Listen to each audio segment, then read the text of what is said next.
How should and how will India respond to the attacks on the Hindu minorities in Bangladesh, a country that has been boiling or on the boil since the ouster of Sheikh Hasina and the new government taking charge? I'm Barkha, you're with the Mojo story.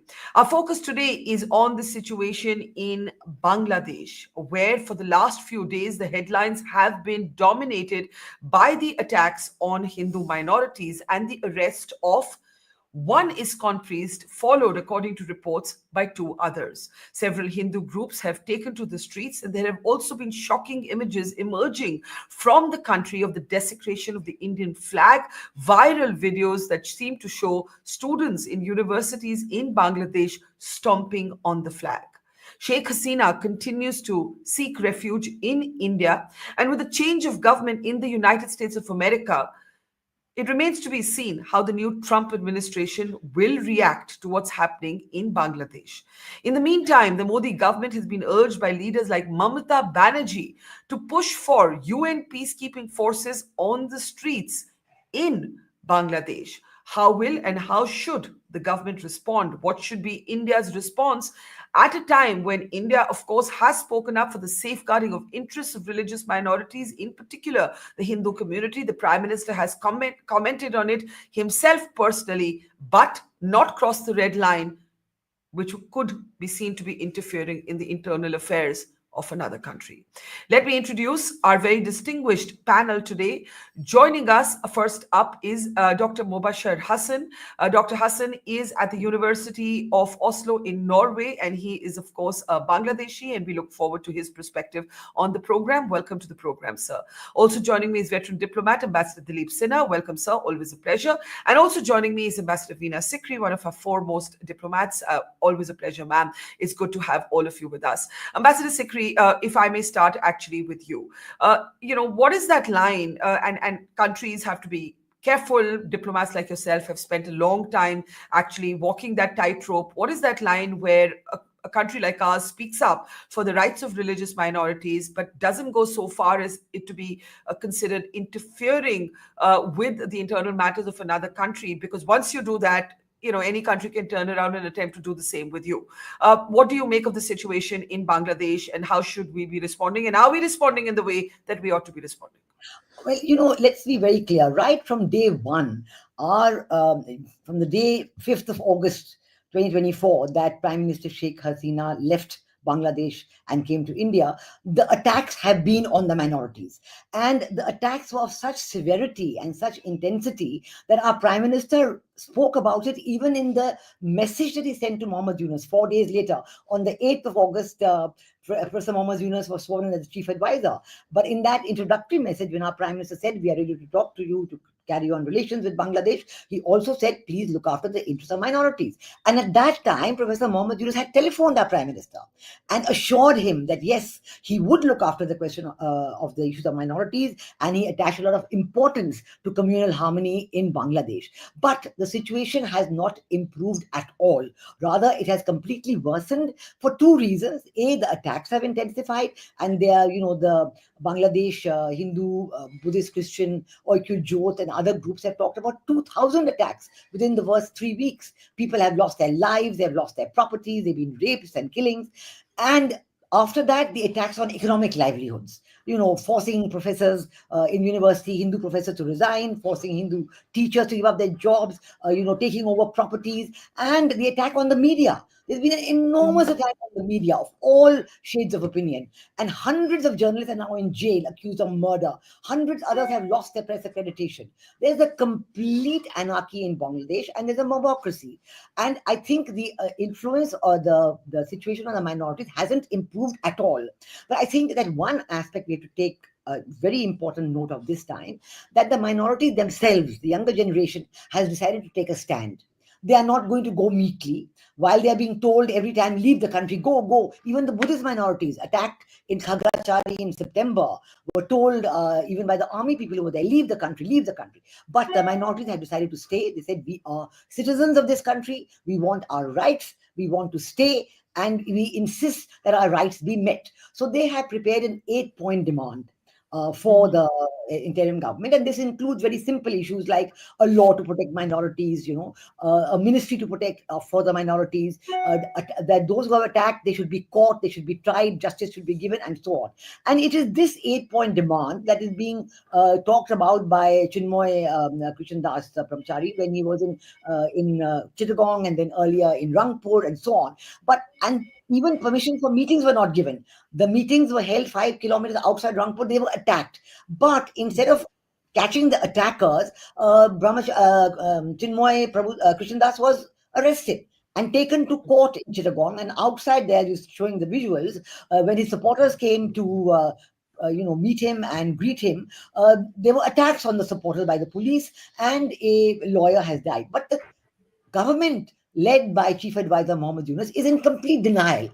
They are not even talking about the attacks on the processions. They're just saying that we have charged somebody with sedition. Chinmoy Krishna has been charged with sedition, and we are worried about the death of the Muslim lawyer. All the focus is on the death of the lawyer, and none on the actual requirements, the interests, the needs that the minority community has expressed. Can I ask you, ma'am, before I open this up, how directly can and should India wade into this? Well, I must say two things. First of all, in India, the support, the anger at the treatment of minorities has grown enormously. And this is something that no government can ignore.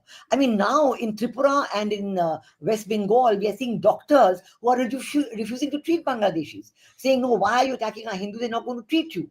And so this is there. As you said yourself, that Chief Minister Mamata Banerjee has herself appealed to the Prime Minister to take. We have seen rallies in all over the place. So I think this issue is something that globally we have seen, evidences being given towards various international commissions. The former US Commissioner for International Religious Freedoms has spoken about the state of affairs in Bangladesh. And President-elect Trump, he himself, before the elections, spoke about the chaos in Bangladesh. He spoke about the barbaric attack on Hindus and Christians, and he spoke about correcting the situation. So I think this situation now is too much and too big to be ignored, and I think that we have to seriously consider.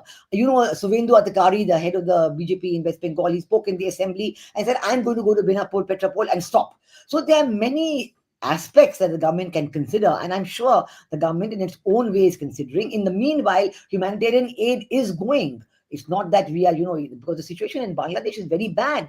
Because there's complete anarchy, the economy is in total collapse. Inflation is sky high, no food is available. Let me bring in Ambassador Sinha to add to this, and then we'll come to you, Dr. Mobashir. Ambassador Sinha, Sheikh Hasina, we in India have stopped trying to find out where she is, but she's here and we don't know much else. And this has been some sort of a red rag for the Bangladesh government. You have in the past, I think, had a very strong opinion on how we should handle this. But given what's happening in Bangladesh, that becomes another layer of tension between India and Bangladesh. How do you respond?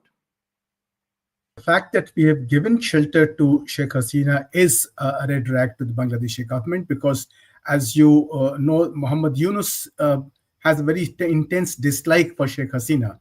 Sheikh Hasina had taken action against him when she was in power. So there's this very strong personal rivalry. And of course, the politics in Bangladesh is extremely violent between the Jamaat and BNP on the one side and Awami League on the other. So the violence inside Bangladesh has been as much against the Hindu community and the minorities as against the Awami League itself. And the media, for example, the media is also mixed. So it is not that they're only targeting the Hindus over there. The Hindus are being targeted, but in addition to that, you have the Awami League people and the independent media being targeted as well. Now, Muhammad Yunus is clearly not in a position. He holds an office of the chief advisor, but he's obviously not in control of the situation. The police has been largely disarmed and they have been practically disbanded. So it is the army that is being called into to take care of day-to-day law and order situations. And in addition to that, you have the general violence that has been endemic in Bangladesh since it became independent. So you have a very difficult situation, a very sensitive one. Now, Sheikh Hasina here is, of course, she's in India and she also makes statements. And these statements are being published in our newspapers. So that is definitely a matter for the Bangladeshi government to feel enraged about. But I don't think we should take that into while we should take that into consideration, I don't think that should be any reason for us to deny Sheikh Hasina asylum in our country. And Do as you for believe we should? Do you believe we should formally announce this asylum well, we don't have a policy on asylum. So even from or the Dalai exile? Lama down to the or exile Yes, down to the, yes. we don't have any formal system of giving asylum. We don't have an asylum law. But the very fact that she has been allowed to stay on in India means that she's has got asylum here. And the fact that she's making statements which are being published in the media means that she has access to the media. So she's not being gagged here in India.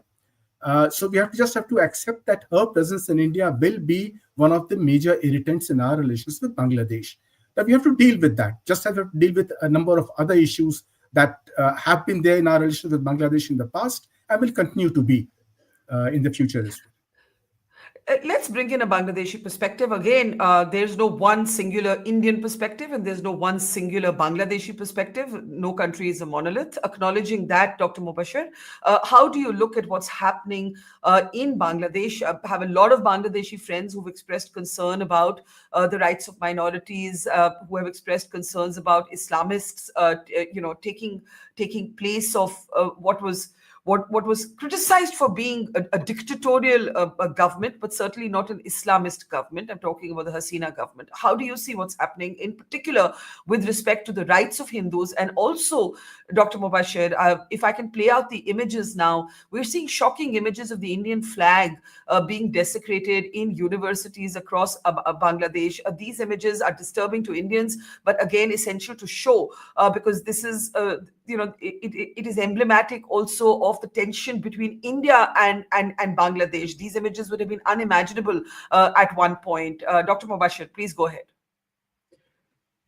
Thank you, Barkha. I mean, I came from Bangladesh 2 days ago. So I spent about 3 weeks there. I had a lot of conversation with, researcher, political parties, including my friends who are in Awami League.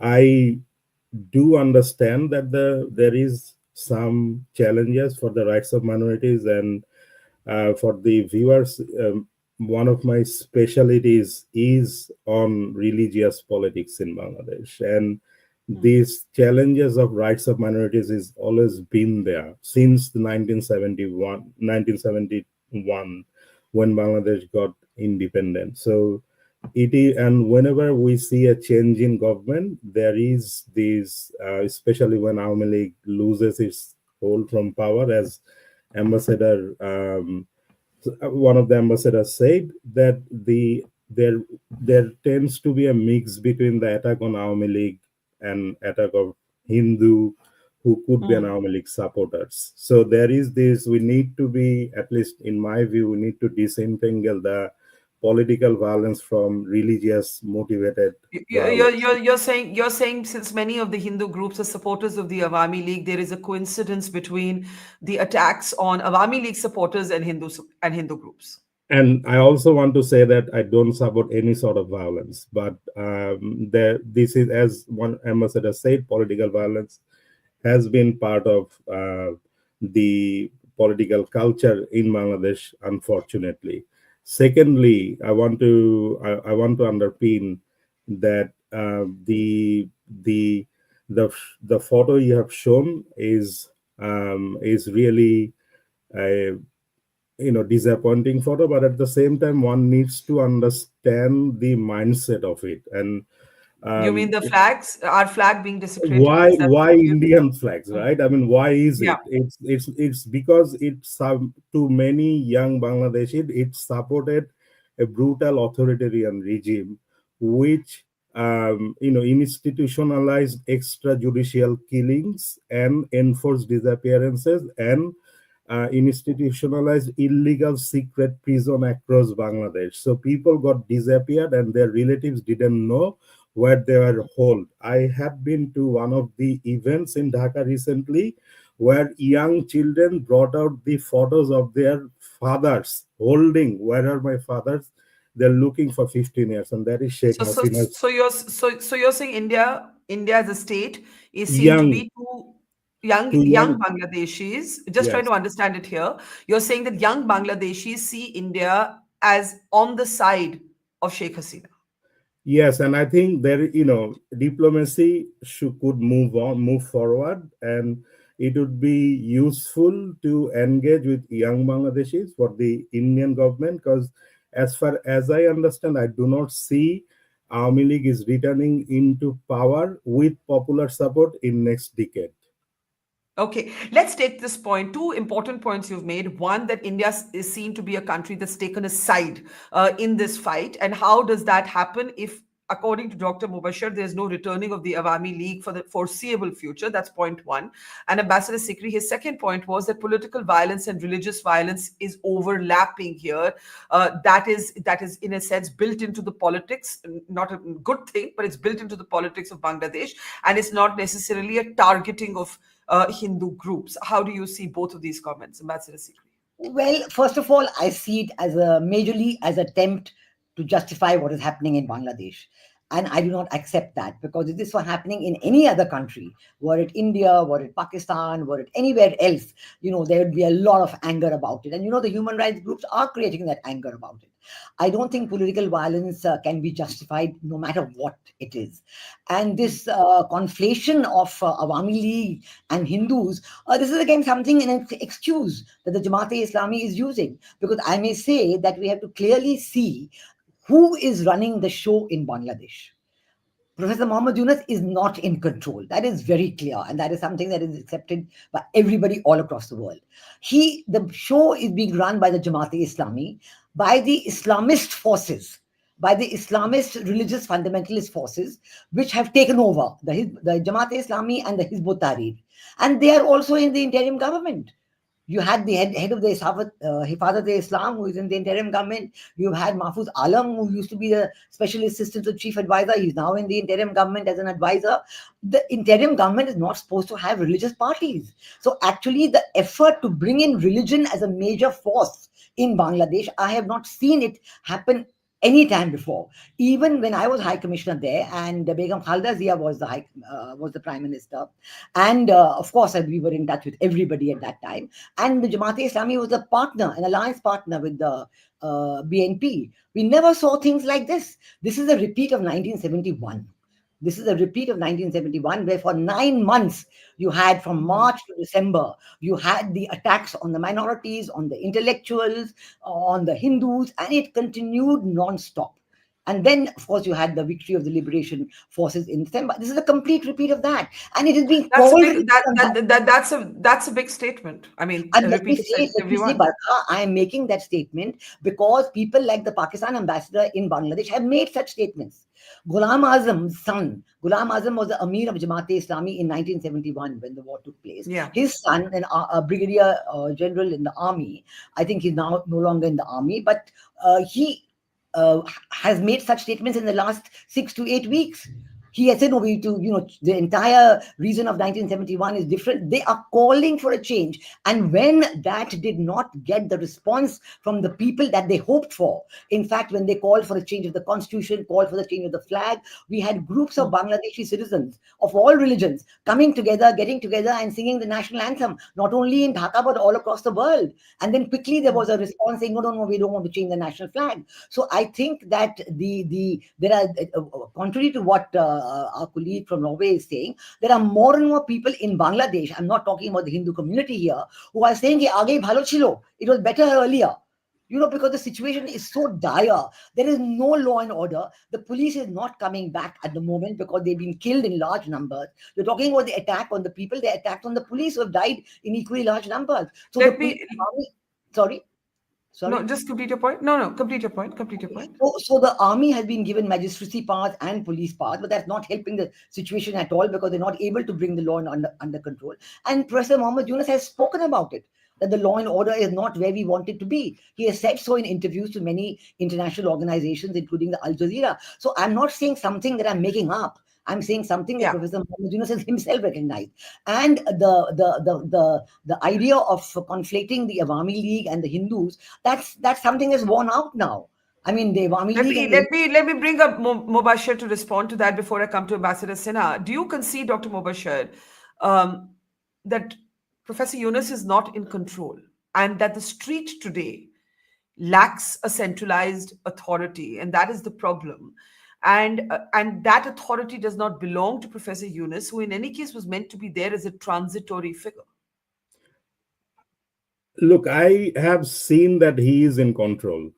I mean, I've been to Bangladesh, and also I don't know how the Islamists are running the country, because there is their list of advisors where you could get name of, and there are, like, people who own environmental award, own human rights award, and with background from NGOs, right? I mean, they are established people, and it's not my, I mean, you could criticize them for nepotism, for the people who they bring into running the government, but I'm not sure, maybe our source of information and the parts. So why this turmoil then? If you believe Yunus is in control, but you Yeah. also acknowledge that there is a challenge with the rights of minorities, and Ambassador Yes. Sikri doesn't agree with your conflation of political violence and targeted religious violence, Yes. why is Bangladesh on the... You would concede that Bangladesh is not in a position of stability right now. You would concede that. That's obvious I for mean, the whole... I would also say that Bangladesh was not, the stability does not mean that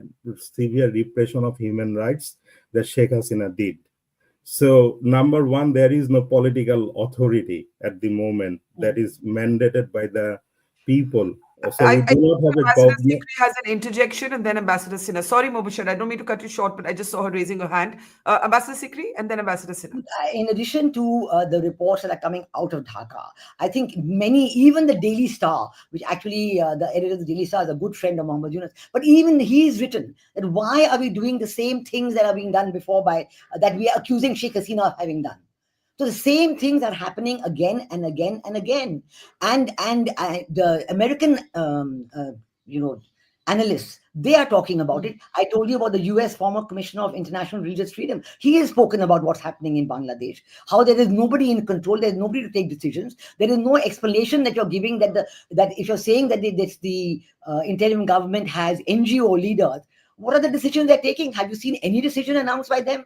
The decisions are all announced by, by the press secretaries and so on. And the appointments show clearly who is in charge.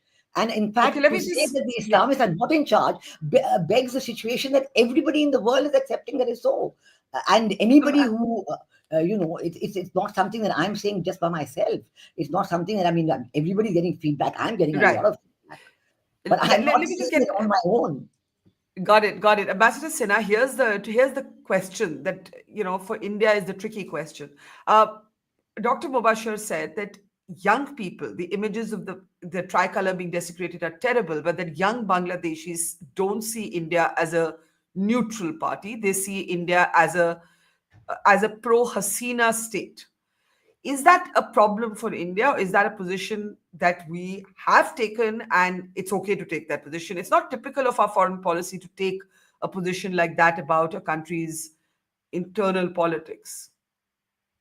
When it comes to countries in our subcontinent, internal politics always get intertwined with foreign relations with other countries. And Bangladesh politics is no different from that. The fact is that, yes, we were extremely friendly with Sheikh Hasina, especially when she came back to power in 2009. In her first term, it was not so. The situation was quite different. Our relations with Khalida Zia, etc., were extremely tense. It was in Sheikh Hasina's second coming that she started improving relations with India and started giving India the kind of facilities that India expected of Bangladesh, things like transit, taking action against Indian insurgent groups. And this improved relations to a great extent with Bangladesh. Bangladesh's growth rate, because of its economic cooperation with India, was the highest ever in its history. And Bangladesh, even for a brief period, its per capita income exceeded the per capita income of India during Sheikh Hasina's time. So there is no doubt that our relations with Sheikh Hasina, especially in the last phase of her rule, were extremely good. Now, it is also true, as Dr. Hassan says, that Sheikh Hasina did do certain things that were, at my mind, certainly not very democratic. And Bangladesh had accepted a tradition of a caretaker government to oversee elections. This had been done at the demand of Sheikh Hasina herself in 1996, I think it was. And Sheikh Hasina herself overturned that. it wasn't a particularly politic thing to do, wasn't a particularly wise thing to do by her. Of course, she did also take certain actions which no other government had taken earlier, and that was action against the collaborators in Bangladesh with the Pakistani army when they carried out the genocide in Bangladesh. See, no action had been taken in Bangladesh against those people. And Sheikh Hasina took that action. So that also enraged the fundamentalists inside Bangladesh. And they became infuriated with her. And of course, conflating Sheikh Hasina with India is extremely easy in a situation where you see Sheikh Hasina improving relations with India. So it became a very difficult situation for us. She was definitely friendly with us, and we continued that relationship. It was a But, good thing. but can we continue briefly before I go back to Dr. Mubashir? Can we continue in this situation to appear like we have a side? Well, we cannot be indifferent to what is happening inside Bangladesh, especially the repression of Obviously. democracy and the persecution of Hindus. It's impossible to do that. We will have to speak out on that. What action we can take is a different matter altogether. It's a very difficult question.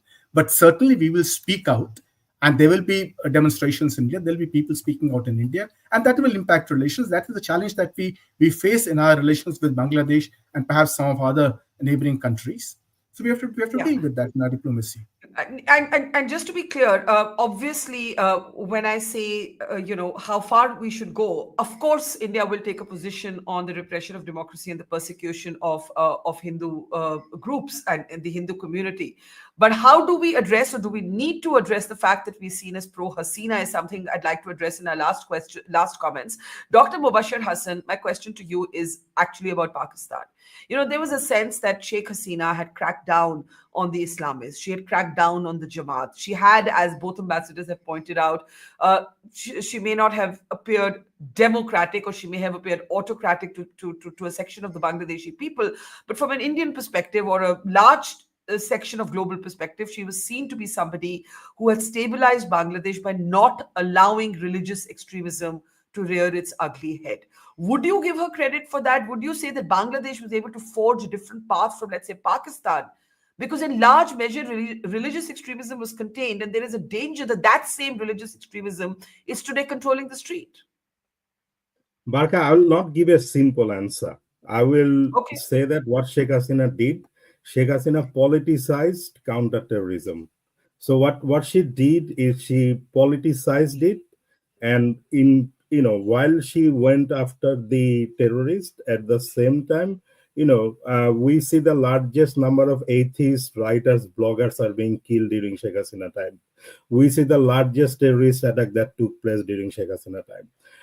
And then what she did is she went after those terrorists, and at the same time, she did conflate political opponent and critics in the name of terrorism. The society is more complex than simplistic binaries of fundamentalists and non-fundamentalists. And I also want to add two more points. One is that while we talk about the Hindu minorities, BNP is it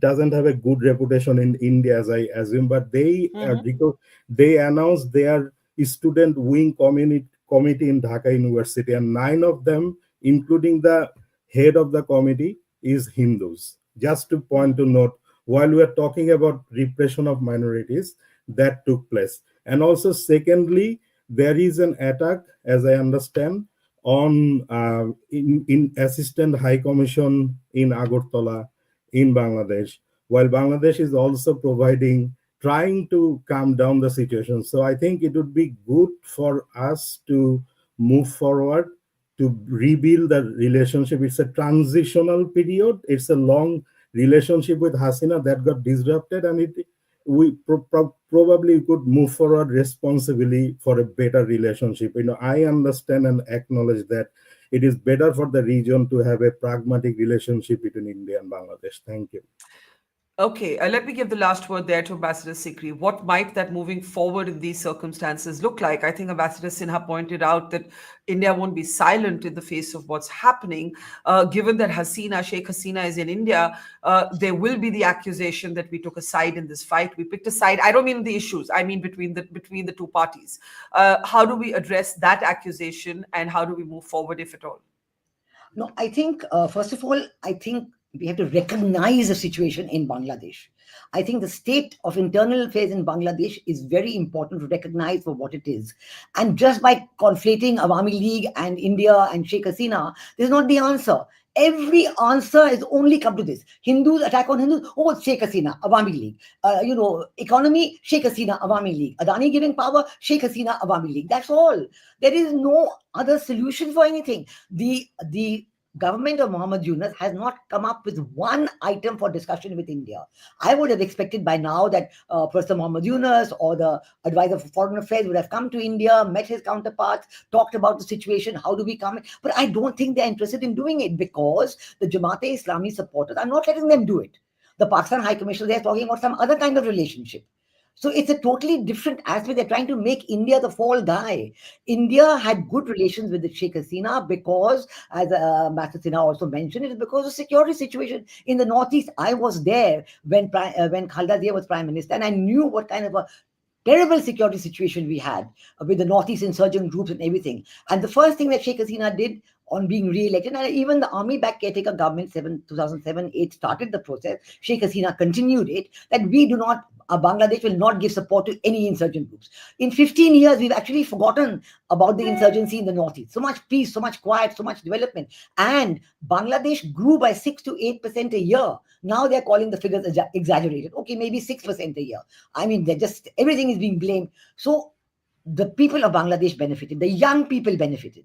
The young people came to India in large numbers for studying, for scholarships. Thousands of scholarships were given. And they got good jobs. They stayed on. They went back. Now it's being pretended as if the young people hate India. It is not so. They all realize the benefit of good relations between Bangladesh and India. And that's what we want. We'd like to work for that. That is why the government on the first day said, yes, we are prepared to talk to you. We are prepared to have good relations and come and say what you want. But the Bangladesh government is being very arrogant. They're saying, oh, India should say what they want. I mean, they're not even in a position of wanting to talk to India. The foreign affairs advisor just said that over the weekend, speaking at One a thing seminar. we haven't addressed, one thing we haven't addressed, if anybody wants to come in on this, is the change in administration in the United States of America, right? I think we have to acknowledge that this could have a set of, it's no secret that the Biden administration was not in support of the Hasina administration. And now with Trump there, Ambassador Sikri, Ambassador Sinha, if you just have any thoughts on that, Ambassador Sikri, I'll start with you. I think that President Trump has made his views very clear. He said so clearly about the chaos in Bangladesh and the barbaric attacks on Hindus and Christians. And surely he's going to take it up. There's Tulsi Gabbard, who has been a close friend of ISKCON. Imagine calling ISKCON a fundamentalist terrorist organization. I mean, this itself is revealing of a thought process which can be called anything but secular. I mean, can it be called anything? Can you describe this as secular? Sorry, the other way around. It's not secular at all. It shows a preconceived mindset to attack ISKCON just because they have made this, Chinmoy Krishna has made this 8-point demand and is seeking support for it. It's a very normal demand. Why can't the government of Bangladesh talk about it? But in any case, let me come to first things first. The government of Bangladesh, interim government, has to arrange elections within 90 days, according to but they're not doing that. And instead, the judiciary is, completely freeing Tariq Rahman and freeing I was in Bangladesh when the attack on Sheikh Hasina took place. And the largest grenades were thrown at her. There were photographs of that. They came from Pakistan. There was an attempt to kill her. And now they think, oh, it doesn't happen. It must be in foreign. Must be India. There was what I'm saying is that I'm sure that President Trump's administration will take account of the reality of the situation because more and more people in America are taking account of it. They know what is happening. Yeah. Absolutely. Ambassador Sinha, did you want to briefly add to that? I was going to close, but Ambassador Sikri makes a very impassioned and clear-headed argument there. I just think Pakistan is something we should also comment on. What might Pakistan be looking to do in this messy mix? Well, what Ambassador Sikri says is absolutely correct. The fact is that the Jamaat-e-Islami has become larger than its actual power base is in Bangladesh. If elections were to be held, Jamaat-e-Islami would lose the elections. Routed in the elections. They know that, which is why they are keen that no elections be held and this present government continue. Now, Mr. Muhammad Yunus is very close to the Clintons and the Obamas, and the The President Biden, as we know, is very soft towards him. That the Democrats and the liberals in Pakistan somehow think that people like Muhammad Yunus actually can take care of the problems of countries like Bangladesh. The fact is that he cannot. He cannot win an election over there. Elections are won by political parties. And Sheikh Hasina was able to win elections. She ran the government. But I hope that when President Trump comes, at least this bias that is there in the minds of some of these so-called liberals in the US will be cleared out. All right, we leave it there. Uncertain times, disturbing times in Bangladesh, both the rights of religious minorities as well as those horrible images of the Indian tricolour being desecrated. India will not remain silent, but India, as diplomacy demands, and we have two very experienced diplomats here, will need engagement and channels of communication open, even while we as a state, as a nation, take our own position. Thank you, Dr. Mobashir Hassan. I know it's not easy to come on an Indian platform and share your perspective, so we appreciate that. Thank you for your time. And to Ambassadors Veena Sikri and Dilip Sinha, always a pleasure. Thank you so much. And to our audience, see you tomorrow. It's great to see you here. Thank you for watching our work. If you haven't subscribed yet, don't forget to click the bell icon and subscribe to Mojo Story and support independent, robust journalism.